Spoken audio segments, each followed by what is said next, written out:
Hello అండి అందరికీ. చూడండి, మనం నిన్నటి మార్కెట్లో ఏం అనాలిసిస్ చేసినాం, అసలు ఈరోజు మార్కెట్లో ఏం జరిగింది, ఈరోజు 1 అవర్ క్యాండిల్స్ ఎందుకు 100% రిస్క్ అనుకున్నాం, ఇవన్నీ కూడా మనం డీటెయిల్గా మాట్లాడుకుందాం. అంతకుముందుకైతే చిన్న అప్డేట్ అయితే ఉంది. ఈరోజు మన ఛానల్లో న్యూస్కు సంబంధించిన అప్డేట్స్ అనేది స్టార్ట్ చేయడం జరిగింది. ఎవరికైతే బాగా అనిపించిందో, మీకు ఖచ్చితంగా కంటిన్యూషన్ ఉండాలి అనుకునే వాళ్ళు మాత్రం ఖచ్చితంగా కమెంట్ సెక్షన్లో కమెంట్ చేయండి. ఎందుకంటే ఇది మీ రెస్పాన్స్ని బట్టే ఇది కంటిన్యూషన్ చేయాలా వద్దా అనేది నేను డిసైడ్ అవుతాను.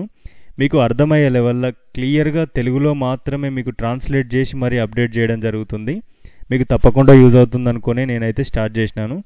మీకు అది కూడా చేయడం చాలా టఫ్, అన్నీ కవర్ చేసుకుంటూ మళ్ళీ మార్కెట్ చూసుకుంటూ అవన్నీ చేయడం రిస్క్. అయినా సరే మీకు అప్డేట్స్ ఇస్తే మీరు కూడా కొంచెం యాక్యురసీ పెరుగుతుందని చెప్పి, లేదంటే కౌంటర్ వైపు ఉన్నప్పుడు కొన్ని సందర్భాలలో ట్రేడ్స్ అన్నా చేయకుండా ఉంటారనే ఉద్దేశం మీదనే అది స్టార్ట్ చేసిన. పెద్దగా రెస్పాన్స్ లేదనుకోండి, అంత రిస్క్ తీసుకొని కూడా పెద్దగా చేయాల్సిన అవసరం ఉండదు కదా. అందుకనే మిమ్మల్ని అయితే ఒకసారి కమెంట్ సెక్షన్లో అడుగుతున్నాను. మీకు నచ్చితే ఓకే అని చెప్పండి, లేదంటే వదిలేయండి. ఓకేనా? ఈరోజు 1 అవర్ ఎంట్రీ ఎందుకు వద్దు అన్నామంటే, చూడండి, మనకు ఆల్రెడీ మార్కెట్లో పెద్ద గ్యాప్ అప్ ఓపెన్ అవుతుందని మీకు మార్నింగే పోస్ట్ చేయడం జరిగింది. ఎందుకంటే గిఫ్ట్ నిఫ్టీలో మనకు ఆల్రెడీ 250+ చూపించింది. దాని తర్వాత కూడా మీకు 2-3 పోస్టులు అనేది చేయడం జరిగింది. అవి కూడా ఇరాన్ వర్సెస్ ఇజ్రాయెల్ వార్, అవి కూడా సీజ్ ఫైర్ ఒప్పందానికి అంగీకరించినట్టు మనకు ఆల్రెడీ న్యూసెస్ అనేవి వచ్చినాయి. వీటి గురించి మీకు క్లియర్గా చెప్పడం జరిగింది. మనకు ఈ మధ్యకాలంలో మార్కెట్ బాగా ఫాలో అవ్వడానికి, అలాగే క్రూడ్ ఆయిల్ అనేది బాగా రేజ్ అవ్వడానికి రీజన్ ఏంది? క్రూడ్ ఆయిల్కి సంబంధించిన దేశాలన్నీ కూడా వార్ సిచ్యువేషన్కి వెళ్ళిపోయినాయి. అందులో మెయిన్గా మనకు ఇప్పుడు ఇరాన్ వార్ అనేది చాలా ఇంపార్టెంట్ అయిపోయింది. అక్కడి నుంచి వెళ్ళి ఇప్పుడు మనకు అది ఎప్పుడైతే ఆ వార్ ఒప్పందం అయిందో అప్పుడు ఏమవుతుంది, మళ్ళీ సేమ్ అన్నీ ఓపెన్ అయిపోతాయి, మళ్ళీ క్లియర్ అయిపోతుంది. అటువంటప్పుడు మార్కెట్ అనేది మంచిగా పెరిగే ఛాన్సెస్ ఉంది. ఆల్రెడీ మార్కెట్ 200 పెరిగింది. ఇటువంటి టైంలో మనకు చిన్న చిన్న ఫాల్స్ రావచ్చు, కానీ పెద్ద ఫాల్స్ వచ్చే ఛాన్సెస్ ఉండవు. బట్ ఈరోజు ఎందుకు వచ్చింది అనేది కూడా మనం డీటెయిల్గా మాట్లాడదాం. ఇప్పుడు ఇటువంటి మార్కెట్లో మనం 1 అవర్ ఎంట్రీ అనేది తీసుకోలేదు. ఆ తర్వాత కూడా మళ్ళీ సేమ్ క్యాండిల్ వచ్చింది. ఈ క్యాండిల్లో కూడా మనకు బుల్లిష్ వెళ్ళినా కూడా మళ్ళీ రిజెక్షన్ వచ్చింది, పైకి వెళ్ళింది.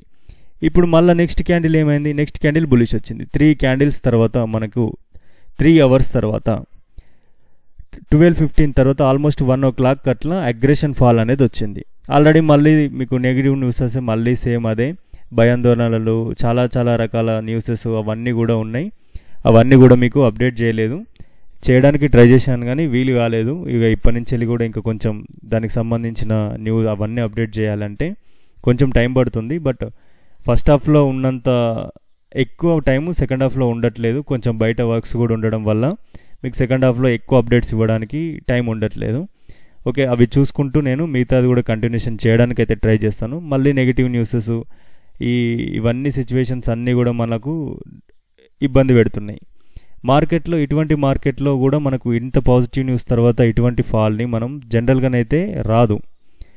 ఇట్లా గ్యాప్ అప్ అయిన మార్కెట్ ఒక పెద్ద క్యాండిల్ వచ్చి ఇక్కడే తిరిగిపోవడం కానీ, లేదంటే చిన్న క్యాండిల్ వస్తే మెల్లగా ప్రైస్ యాక్షన్ చేసుకుంటూ పైకి వెళ్ళడం కానీ, లేదంటే స్లోగా ఫాల్ అవుతూ ఇట్లనే ఉండిపోవడం కానీ జరగాలి. ఇవేవి జరగకుండా డైరెక్ట్ అగ్రెషన్ ఫాల్ అనేది 2 క్యాండిల్ చూడండి, 2 అవర్స్ చాలా అగ్రెషన్ వచ్చినాయి. ఈ అగ్రెషన్ తర్వాత మార్కెట్ ఇక్కడే ఉండిపోయింది. కానీ ఎంత అగ్రెషన్ వచ్చిందంటే చాలా చాలా అగ్రెషన్. ఇటువంటి మార్కెట్లో చాలా రిస్క్ ఉంటుంది. అందుకనే మీకు ఖచ్చితంగా బయింగ్ అయినా సెల్లింగ్ అయినా ఏదైనా కూడా మీరు ఖచ్చితంగా స్టాప్ లాస్లు, రిస్క్ రివార్డ్ అనేది మెయింటైన్ చేయాలని చెప్పేది. ఓకేనా? మనకు గురువారం రోజు అయితే ఖచ్చితంగా లైవ్ ఉండడానికి ఎక్కువ ఛాన్సెస్ ఉన్నాయి. మీరు ఒకవేళ లైవ్ ఛానల్లో జాయిన్ అవ్వాలనుకున్న వాళ్ళు ఎవరైనా కూడా, మీకు ఇంకొక చాలామంది ఏంటంటే మాకు ఇన్స్టాగ్రామ్ లేదు, ఎట్లా జాయిన్ అవ్వాలి ఏంది అని అడుగుతూ ఉన్నారు. ఇన్స్టాగ్రామ్ లేని వాళ్ళు ఖచ్చితంగా మీరు మనకు యూట్యూబ్ వీడియో కింద కమెంట్ సెక్షన్లో మీ నెంబర్ అన్న, మీకు ఏదైతే టెలిగ్రామ్ ఉందో దానికి సంబంధించిన నెంబర్ అన్న మీకు లేదంటే మీకు టెలిగ్రామ్ సంబంధించిన ఐడి అన్న అక్కడ పోస్ట్ చేస్తే మిమ్మల్ని యాడ్ చేయడానికి ఉంటుంది. ఓకేనా? దానికి సంబంధించిన లింక్స్ అయితే ఏమీ ఉండవు. మీకు ఖచ్చితంగా అదేదన్నా చేస్తే మీరు ఖచ్చితంగా మిమ్మల్ని యాడ్ చేయడం అయితే జరుగుతుంది. ఓకేనా? రేపటి పరిస్థితి ఏంది? ఇంత పెద్ద పాజిటివ్ న్యూస్ వచ్చినాక కూడా మనకు మార్కెట్ ఫాలింగ్ అయితే స్టార్ట్ అయిపోయింది. అంటే మనకు ఖచ్చితంగా ఫాల్ ఛాన్సెస్ అయితే ఉన్నాయి. ఇప్పుడు ఎక్కడి వరకు ఫాల్ ఛాన్సెస్ ఉన్నాయి, మళ్ళీ మనకు మూమెంటం ఎక్కడ అందుకోవచ్చు అనుకుంటే చూడండి, మనకు ఆల్రెడీ మనకు ఇక్కడి నుంచి వెళ్ళి పెద్ద గ్యాప్ అప్ అనేది జరిగింది. అంటే ఇదంతా కూడా బులిష్ మూవ్. ఇక్కడి నుంచి వెళ్ళి స్ట్రాంగ్ బులిష్ వచ్చింది. అంటే మనకు ఒక ఛాన్స్ ఎక్కడ ఉంది, మనకు 24,970 దగ్గర ఒక ఛాన్స్ ఉంది అప్ సైడ్ వెళ్ళడానికి, ఒకవేళ ఫ్లాట్ ఓపెన్ అయితే. లేదు డైరెక్ట్ గ్యాప్ అప్ అయింది అంటే మళ్ళీ మనకు 25,317 దగ్గర మనకు చాలా స్ట్రాంగ్ సెల్లింగ్ ఉంది. ఇక్కడ నుంచి కూడా మనం సెల్లింగ్ వచ్చే ఛాన్సెస్ కొద్ది వరకు ఉన్నాయి.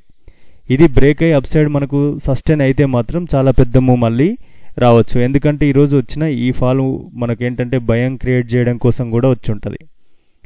రేపు మళ్ళీ గ్యాప్ అప్ అయ్యి మూమెంటమే స్టార్ట్ అయితే మాత్రం 25,317 పైన మార్కెట్ సస్టైన్ అయితే మాత్రం తప్పకుండా అప్ సైడే వెళ్ళిపోయే ఛాన్సెస్ ఉన్నాయి. నెగిటివ్ సైడ్ ట్రేడ్స్ తీసుకోవడం చాలా రిస్క్ అవుతుంది. ఈ మార్కెట్ ఇక కింద ఉన్నంతసేపు కొంచెం కన్సల్టేషన్స్ అవుతూ ఉంటుంది. మన లెవెల్స్లోకి వచ్చినప్పుడు మాత్రం రిస్క్ తీసుకుంటూ మనకు పర్ఫెక్ట్ క్యాండిల్ వచ్చింది, ప్రైస్ యాక్షన్ ప్రకారం వచ్చింది అనుకుంటేనే లెవెల్స్లో ట్రేడ్ చేయాలి. మనకు ఆల్రెడీ మనకు 25,115 చాలా ఇంపార్టెంట్ లెవెల్. ఈ లెవెల్ని రేపు రీట్రెస్ చేసి మళ్ళీ ఫాల్ ఛాన్సెస్ కూడా కొంతవరకు ఉన్నాయి. ఒకవేళ ఇక్కడ రీట్రెస్ చేసినా కూడా మనం ఇక్కడ కొంచెం రిస్క్ తీసుకుంటే ఎంట్రీ అయితే మనకు 24,970 వరకు కూడా వచ్చే ఛాన్సెస్ ఉన్నాయి. ఇక మళ్ళీ డౌన్ సైడే అంటే చూడండి, ఇక్కడ ఒక చిన్న ఛానల్ లాగా క్రియేట్ అవుతుంది కదా, ఈ ఛానల్ కిందకి వచ్చింది అంటే మళ్ళీ ఇక్కడ నుంచి వెళ్ళి కూడా చాలా స్ట్రాంగ్ ఫాల్ రావచ్చు. 24,600 వరకు కూడా వెళ్ళే ఛాన్సెస్ అయితే ఉన్నాయి. రేపు ఫ్లాట్ ఓపెన్ అవుతే మాత్రమే మార్కెట్ కొంచెం కన్సల్టేషన్ జోన్లో ఉంటుంది. లేదు గ్యాప్ అప్ కానీ గ్యాప్ డౌన్ కానీ ఓపెన్ అయితే ట్రెండింగ్గానే ఉండే ఛాన్సెస్ అయితే ఉన్నాయి. ఓకేనా, ఇది నిఫ్టీ. బ్యాంక్ నిఫ్టీ చూడండి, బ్యాంక్ నిఫ్టీ కూడా సేమ్. ఫస్ట్ 3 అవర్స్లో బులిష్లా ఉంది, లాస్ట్ మళ్ళీ మధ్యలో 2 hours strong fall, last 2 hours మళ్ళీ చిన్న బులిష్. ఇదేంటంటే చూడడానికి ఎలా ఉందంటే మనకు ఫస్ట్ ఎరేసి పైకి తీసుకెళ్ళిరు, తర్వాత వాళ్ళు ప్రాఫిట్లు తీసుకున్నారు, మళ్ళీ పైకి తీసుకెళ్తున్నారు. ఇవి ఇట్లనే ఉన్నాయి. కాకపోతే మనం ఇందులో ఏంటంటే చూడండి, మనకు లెవెల్స్, మన లెవెల్స్లో 57,000ను టచ్ చేయలేదు. మన లెవెల్ ఏదైతే ఉందో 56,500లో క్లోజ్ అయింది, రీటెస్ట్ చేసింది, పైకి వెళ్ళింది, బట్ టార్గెట్ ఇవ్వలేదు. ఇది కూడా మనకు టార్గెట్ అయితే ఇవ్వలేదు. తర్వాత మన లెవెల్ కింద క్లోజ్ అయింది, 56,500 ఏదైతే ఉందో ఇక్కడ రిజెక్షన్స్ అవుతా ఉంది కదా, ఇక్కడ నుంచి కూడా ఫాల్ వస్తే మళ్ళీ 56,100 వరకు కూడా రావచ్చు. బట్ దీంట్లో రిస్క్ ఎక్కువగా ఉంది, ఎక్కువ మూమెంటమ్స్ సింగిల్ క్యాండిల్లోనే ఉంటున్నాయి కాబట్టి దీంట్లో రిస్క్ ఉంది. ఓకేనా, ఇది దీంట్లో కంప్లీట్గా మనకు బులిష్ ఉండాలనుకుంటే 57,000 ఎబోనే మనకు మార్కెట్ సస్టైన్ అయినప్పుడు మాత్రమే దీంట్లో బులిష్ వచ్చే ఛాన్సెస్ ఉన్నాయి, లేదంటే లేదు. ఓకేనా, సెన్సెక్స్లో చూడండి, సెన్సెక్స్ అయితే మనకు ఈరోజు అగ్రెషన్ ఫాల్, నిఫ్టీతో పోల్చుకున్నా కూడా సెన్సెక్స్లో చాలా అగ్రెషన్ ఫాల్ వచ్చింది.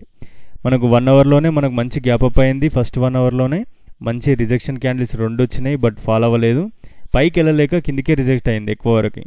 ఆ తర్వాత ఎప్పుడైతే క్లియర్ క్యాండిల్ వచ్చిందో ఆ నుంచి వెళ్ళి చూడండి, ఈ క్యాండిల్ చూసి ఎవడూ సెల్ చేయడు. ఈ క్యాండిల్ చూసిన తర్వాత ఎంత క్లియర్గా అప్ సైడ్కి ఉందో చూడండి. ఇది ఇక్కడ నుంచి వెళ్ళి ఇంత ఫాల్ వస్తుందని ఎవరు ఎక్స్పెక్ట్ చేయరు. అట్లీస్ట్ మనకు రీట్రేస్మెంట్ అయిన పైకన్నా వెళ్తుంది అనుకుంటారు, లేదంటే కన్సల్టేట్ అవ్వచ్చు, లేదంటే ఇది బ్రేక్అవుట్ అవ్వచ్చు అనుకుంటారు.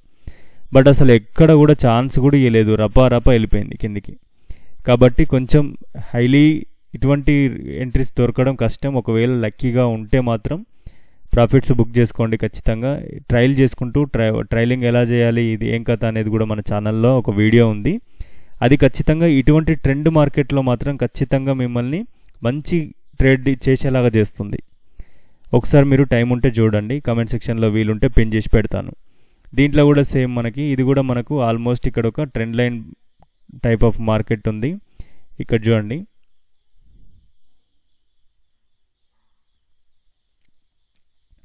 ఒకవేళ రేపు ఇదే ట్రెండ్ లైన్ని రెస్పెక్ట్ చేసి మళ్ళీ పైకి వెళ్ళాలి అనుకుంటే 82,180 లెవెల్ ఏదైతే ఉందో దీనిపైన క్లియర్గా సస్టైన్ అయ్యి రీట్రేస్మెంట్ తీసుకొని పైకి వెళ్ళాలి.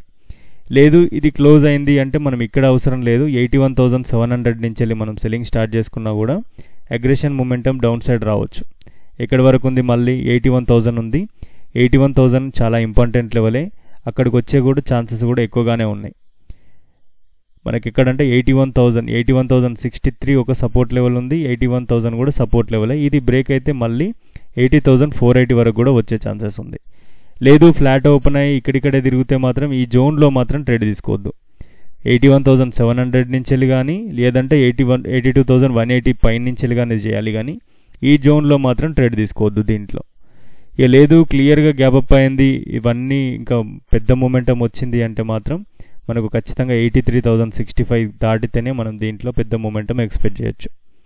ఓకేనా, సెన్సెక్స్ అయితే చూడండి క్రూడ్ ఆయిల్ చూస్తే కూడా మనం స్టాక్ మార్కెట్ని కొంతవరకు అయితే అంచనా వేయొచ్చు.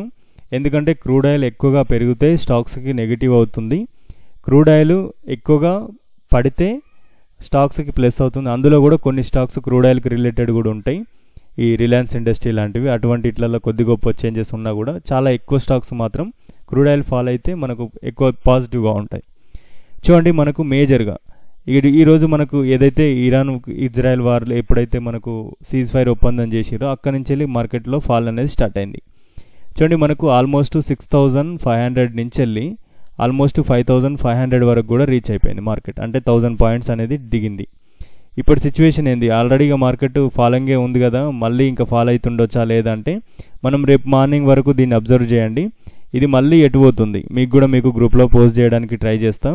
ఇది కూడా మళ్ళీ అప్ సైడ్ వెళ్ళడానికి అయితే ట్రై చేస్తుంది 5,744 పైనుంచి వెళ్ళి. లేదు మనకు డౌన్ సైడ్ వస్తే 539 ఇక్కడ నుంచి వెళ్ళి మళ్ళీ డౌన్ సైడ్ ఛాన్సెస్ అయితే ఉన్నాయి. ఈ మధ్యలో ఉన్నప్పుడు మాత్రం ట్రేడ్ చేయొద్దు. ఏదన్నా ఒక జోన్ బ్రేక్అవుట్ అయితేనే ట్రేడ్ చేయాలి. దీంట్లో చేయడం రిస్కే, బట్ ఇందులో న్యూస్ ఎక్కువగా ఉంది, వాలటాలిటీ ఎక్కువగా ఉంది, రిస్క్ కూడా ఎక్కువగా ఉంది.